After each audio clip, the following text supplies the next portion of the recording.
So இப்போ young investors வந்து பார்த்தீங்கன்னா, மந்த்லி சேலரி ஒரு 50 இருக்கு அப்படின்னா, அதில ஒரு 20,000 எஸ்ஐபி ஸ்டார்ட் பண்றாங்க. ஸோ இப்போ நம்ம லம்சம் இன்வெஸ்ட்மென்ட் கால் குடுக்கும்போது, ஸோ எஸ்ஐபி ஆல்ரெடி சேவ் பண்ண அமௌண்ட்ட நான் எஸ்ஐபியா பண்ணிட்டேன் சார். கரெக்ட். ஸோ இதுக்கப்புறம் நான் லம்சம்ஸ் இதில ஆட் பண்ண முடியாம மிஸ் பண்றேனே அப்படின்னு நெறைய பேர் கேட்குறாங்க. சரியான இடத்துல எஸ்ஐபி பண்ணா இது பாதிக்காது. ம். அதே போல அவங்களுக்கு ஒரு போனஸ் வரலாம். ம். ஏதோ ஒரு இது வரலாம். ஒரு எக்ஸ்ட்ரா ஒரு 5,000 சேவ் பண்ண முடியும். ஓகே. அதில் ஒரு 2,000 பண்ண முடியும். 1,000 ரூபாய் பண்ண முடியட்டுங்கப்பா. அதை எடுத்து சரியான இடத்துல போட சொல்லுங்க. ஓகே. 1.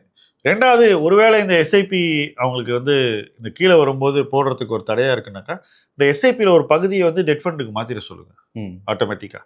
அப்போ டெட் ஃபண்டுக்கு மாற்றினீங்கன்னா அது அந்த லிக்விட்லையோ எங்கேயோ ஒரு இடத்துல இருக்கும். மார்க்கெட் கீழே வரும்போது அதை ஆட்டோமேட்டிக்காக நீங்கள் ஸ்விட்ச் பண்ணிக்கலாம். அதுவும் ஒரு வாய்ப்பு. அந்த சேவிங்குள்ளேயே சில மாற்றங்களை கொண்டு வரணும். அப்படி வருத்தப்படுறவங்களுக்கு இல்லை எக்ஸ்ட்ரா சேவ் பண்ண முடிஞ்சால் அந்த பணத்தை நீங்கள் கொண்டு வரலாம். இதில் வந்து இந்த 20,000 எஸ்ஐபி பண்ணுறவங்க நான் பார்த்தா மட்டும் சொல்கிறேன். வெளியில் ஏதோ ஒரு ஸ்டாக் போர்ட்ஃபோலியோ ரேண்டமாக வச்சுருப்பாங்க. 4-5 பிளாட்ஃபார்மில் அங்கங்கே கொஞ்சம் கொஞ்சம் இன்வெஸ்ட்மெண்ட்ஸ் வச்சுருப்பாங்க. கரெக்டாக இல்லையா? கரெக்ட். எல்லா பிளாட்ஃபார்ம்லேயும் அக்கௌண்ட் ஓப்பன் பண்ணி அங்கே கொஞ்சம் இங்கே கொஞ்சம் அங்கே கொஞ்சம் இங்கே கொஞ்சம், அது எல்லாம் ask them to take stock.